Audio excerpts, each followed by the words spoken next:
আসসালামু আলাইকুম রহমতুল্লাহ। আমি মোহাম্মদ জাকারিয়া ইসলাম, প্রভাষক তথ্য ও যোগাযোগ প্রযুক্তি, Uttara Girls High School and College. আজকে চিহ্নযুক্ত সংখ্যা, সংখ্যা পদ্ধতির চিহ্নযুক্ত সংখ্যা নিয়ে একটা লেকচার তৈরি করব। তো চিহ্নযুক্ত সংখ্যা বলতে আমরা কি বুঝি সেটা আমাদেরকে আগে জানতে হবে। তো নর্মালি আমরা যদি কোনো সংখ্যা লিখি, কোনো যদি সংখ্যা, তো আমি লিখলাম যে 7, এটার আমরা বাম পাশে কোনো সাইন ইউজ করি নাই, এখানে প্লাস বা মাইনাস কোনো চিহ্ন দেওয়া হয় নাই। তো নর্মালি আমরা যদি কোনো ধনাত্মক সংখ্যা লিখি তাহলে সেই সংখ্যার পূর্বে আমরা প্লাস সাইনটা দেই না, তাহলে এটা সাইন নাম্বার না। কিন্তু যদি আমি বলি -7, তাহলে এই 7-এর পূর্বে আমাকে কি করতে হবে, একটা মাইনাস চিহ্ন মাস্ট বি দিতে হবে। তো যেহেতু আমরা মাইনাস চিহ্ন দিচ্ছি, দেওয়ার কারণে এই 7কে আমরা বুঝতেছি যে এটা হচ্ছে নেগেটিভ নাম্বার। তো তাহলে বোঝা যাচ্ছে যে নেগেটিভ নাম্বারগুলোকে আমরা চিহ্নযুক্ত সংখ্যা বলতে পারি। কেন? কারণ নেগেটিভ নাম্বার প্রকাশ করার জন্য একটা মাইনাস চিহ্ন ব্যবহার করতে হয়। এখন আসি যে এই চিহ্নযুক্ত সংখ্যাটা কেন শিখতেছি। কম্পিউটারকে আমরা যে কোনো পজিটিভ নাম্বারের বাইনারি দিয়ে বুঝাইতে পারতেছি, যেমন 7-এর বাইনারি 111। এখন এইটা লিখলে কম্পিউটার বুঝতে পারতেছে যে তাকে 7 বোঝানো হচ্ছে। কিন্তু যদি আমি কম্পিউটারকে -7 বোঝাইতে চাই, তাহলে কি আমি লিখতে পারবো -111? এটা লেখা সম্ভব না। কেন? কারণ কম্পিউটার 7 বোঝে না, তাকে 0 আর 1 দিয়ে রিপ্রেজেন্ট করতে হচ্ছে। তাহলে কম্পিউটার তো মাইনাস চিহ্নটাও বুঝবে না। তাহলে মাইনাস চিহ্নটাকেও আমাদেরকে 0 এবং 1 দিয়ে রিপ্রেজেন্ট করতে হবে। এখন এই কাজটা করার জন্য আমরা একটা পদ্ধতি অবলম্বন করব, যেই পদ্ধতিতে আমরা ঋণাত্মক সংখ্যাগুলোর বাইনারি কম্পিউটারকে বুঝাইতে পারবো। তাহলে ঋণাত্মক সংখ্যার বাইনারি, তাহলে ঋণাত্মক সংখ্যার বাইনারি বোঝানোর জন্য আমরা কি করব, একটা পদ্ধতি। তো সেই পদ্ধতিটার নাম 2 এর পরিপূরক। তাহলে 2 এর পরিপূরক হচ্ছে একটা পদ্ধতি, যেই পদ্ধতিতে আমরা ঋণাত্মক সংখ্যাগুলোর বাইনারি খুব সহজেই প্রকাশ করতে পারি। তো এটা করার জন্য আমাদেরকে আগে জানতে হবে 1 এর পরিপূরক। আর এই 1 এর পরিপূরকের সাথে যদি আমরা 1 যোগ করি, তাহলে যে মানটা পাবো সেটাকেই বলবো আমরা 2 এর পরিপূরক। এখন পরিপূরক জিনিসটা কি সেটা আমাদের জানতে হবে, কারণ পরিপূরক না জানলে পরিপূরক তো আর বানাতে পারবো না। এখন পরিপূরক বলতে আমরা নর্মালি বুঝি যে আমাদের বাইনারিতে 0 এবং 1 এই দুইটা ডিজিট আছে। এখন আমি 0 এর স্থানে যদি 1 লিখি এবং 1 এর স্থানে যদি 0 লিখি, তাহলে এই যে পরিবর্তনটা, এটাকে আমরা বলতেছি পরিপূরক। আর যদি এই কাজটা আমরা করি, তাহলে এটাকে বলা হয় 1 এর পরিপূরক। তাহলে এই 1 এর পরিপূরক মানের সাথে যখন আমি 1 যোগ করে দিব, তখন সেটা হয়ে যাবে 2 এর পরিপূরক। তাহলে পদ্ধতিটা হচ্ছে 2 এর পরিপূরক পদ্ধতি।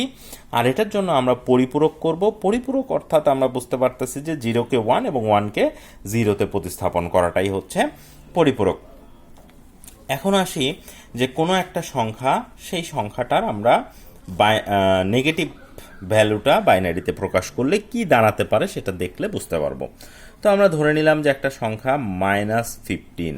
এখন এর বাইনারিটা নির্ণয় করব। তাহলে এর বাইনারিটা নির্ণয় করার জন্য আমাকে এই সংখ্যাটার আগে ধনাত্মক বাইনারিটা জানতে হবে, কারণ ধনাত্মক বাইনারি না জানলে তো আর আমরা ঋণাত্মক বাইনারিটা বের করতে পারবো না। কারণ ওই ধনাত্মক বাইনারিটাকেই আমরা 1 এর পরিপূরক করব, তারপরে সেটার সাথে 1 যোগ করব, তাহলে 2 এর পরিপূরক হবে। তাহলে কি বললাম, যে ধনাত্মক বাইনারিটা আগে আমাদের জানতে হবে, ধনাত্মক সংখ্যার বাইনারি। তাহলে 15 এর বাইনারিটা আমাদের জানতে হবে। তাহলে 15 এর বাইনারি যদি আমরা বের করি, তাহলে 15 এর বাইনারি আসে 111। এখন এই যে সংখ্যাটা, এই যে বাইনারিটা আসলো 4টা 1, এখন এই 4টা 1-এর এই 4টা 1-কে আমরা 2 এর পরিপূরক পর্যন্ত নিয়ে যাব। এখন এই কাজটা করার জন্য আমরা হেল্প নিব কোনো একটা কিছুর। যেমন বড় বড় যোগ বিয়োগ গুণ ভাগ এই কাজগুলো করার জন্য আমরা ক্যালকুলেটরের হেল্প নেই। তো তাহলে এই যে বিটগুলো, এই বিটের হিসাব নিকাশগুলো করার জন্য আমরা রেজিস্টারের সাহায্য নিব। তাহলে এই বিটের হিসাব নিকাশগুলো করার জন্য যেহেতু আমরা বিটের সাহায্য নিব, তো তাহলে আমরা কত বিট নিয়ে কাজ করলে আমাদের জন্য সুবিধা হয় সেটা আমাদের জানতে হবে। তো এখন দেখি যে আমরা যে বিটের হিসাব নিকাশ করার জন্য আমাদের লাগবে রেজিস্টার, রেজিস্টার। তাহলে রেজিস্টারের বিট সংখ্যা হবে 2 bit, 4 bit, 8 bit, 16 bit, 32 bit, 64 bit, এরকম বিভিন্ন বিটের রেজিস্টার হবে। তো রেজিস্টার আসলে একটা মেমোরি। এখন এই মেমোরিতে আমরা এই বিটগুলো সংরক্ষণ করে 2 পরিপূরকের কাজগুলো করব। তো এখানে 15 বাইনারিতে 1 2 3 4 বিট আছে, তার মানে আমাদের 4 বিট রেজিস্টার লাগছে। কিন্তু এই যে রেজিস্টারটা আমরা ব্যবহার করব, এই রেজিস্টারের সাহায্যে কিভাবে আমরা নেগেটিভ সংখ্যাটা বুঝবো সেটা আমরা একটু দেখে নেই। ধরে নিলাম যে এটা 4 বিটের রেজিস্টার। এই 4 বিটের রেজিস্টারের আমরা পজিশনাল ভ্যালু একক, দশক, শতক, হাজার এদিকে যদি আসি, দ্যাট মিনস ডান দিক থেকে যদি বাম দিকে আসি, তাহলে যে লাস্ট ভ্যালুটা পাবো, লাস্ট পজিশনটা পাবো, এটাকে আমরা বলি চিহ্ন বিট। এখন এইটাকে যেহেতু আমরা চিহ্ন বিট বললাম, এখন এই চিহ্ন বিটের মান যদি 0 হয় তাহলে সেটা ধনাত্মক, আর যদি 1 হয় তাহলে সেটা ঋণাত্মক। এখন কথা হচ্ছে যে আমি এই বাইনারিটাকে যদি এখানে বসাই 1 1 1, তাহলে এই ভ্যালুটা 1, তার মানে এটা তো ঋণাত্মক হয়ে যাচ্ছে।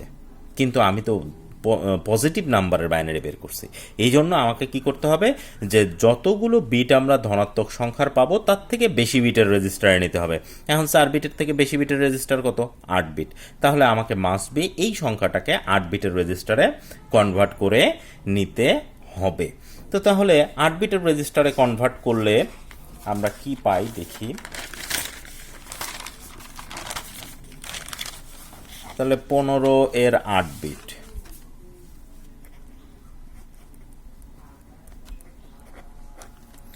8 বিট বাইনারি।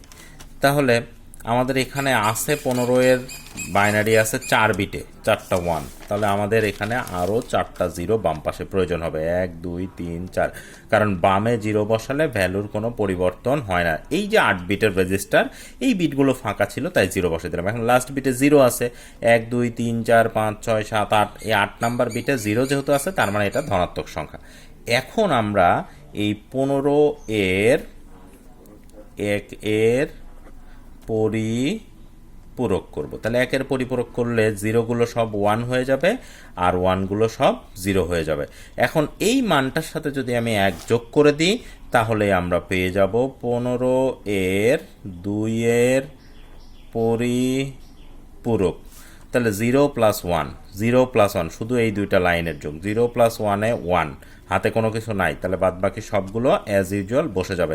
এখন এই যে 2 এর পরিপূরক মান, এই 2 এর পরিপূরক মানে 1 2 3 4 5 6 7 8, এই 8 নাম্বার বিটে আছে 1, তার মানে এটা হচ্ছে নেগেটিভ নাম্বার, দ্যাট মিনস -15। তাহলে আমরা খুব সহজেই 2 এর পরিপূরক পদ্ধতি ব্যবহার করে কোনো ধনাত্মক সংখ্যা থেকে আমরা ঋণাত্মক সংখ্যার বাইনারিতে রূপান্তর করতে পারি। তাহলে -15 এর বাইনারি, এই বাইনারি 2 এর পরিপূরক পদ্ধতিতে করা যাবে 1 এর পরিপূরকের সাথে 1 যোগ করে। পরিপূরক কি? 0 এর স্থানে 1, 1 এর স্থানে 0। এখন 15 এর আগে ধনাত্মক সংখ্যার বাইনারিটা জানতে হবে। এটা 1 2 3 4 বিটে আছে, যেহেতু আমরা রেজিস্টারে দেখলাম 4 বিটে নিলে এটা ঋণাত্মক হয়ে যাচ্ছে, তাই আমরা এর থেকে বেশি বিট, 4 বিট থাকলে 4 বিটের থেকে বেশি বিট, 5 বিট থাকলে 5 বিট থেকে বেশি বিট, 8 বিট। যদি 8 বিটের বাইনারি পাওয়া যায় তাহলে সেটা 16 বিটের রেজিস্টারে নিতে হবে, এভাবে। এখন তাহলে 15 এর 8 বিট বাইনারি, 15 এর 1 এর পরিপূরক, এটার সাথে 1 যোগ করলে 15 এর 2 এর পরিপূরক মানে -15 আমরা পেয়ে গেলাম। এটা হচ্ছে চিহ্ন বিট। এখন আমরা এই 2 এর পরিপূরক একটা পদ্ধতি শিখলাম, এই পদ্ধতিটা আমরা কেন ব্যবহার করতেছি। তো 1 নাম্বার পয়েন্ট অলরেডি আমরা জেনে গেছি যে কম্পিউটারকে ঋণাত্মক সংখ্যার বাইনারি বোঝানোর জন্য 2 এর পরিপূরকটা ব্যবহার করি। আরেকটা কাজে আমরা ব্যবহার করি, সেটা যে কোনো সংখ্যার বা যে কোনো পার্থক্য বা যে কোনো বিয়োগ যোগের মাধ্যমে করার জন্য আমরা 2 এর পরিপূরক পদ্ধতিটা ব্যবহার করি। তো এই দুইয়ের পরিপূরক পদ্ধতির যে কাজটা, যে বিয়োগের যে বিষয়টা দুইয়ের পরিপূরক পদ্ধতি ব্যবহার করে, সেটা আমরা নেক্সট ক্লাসে দেখব।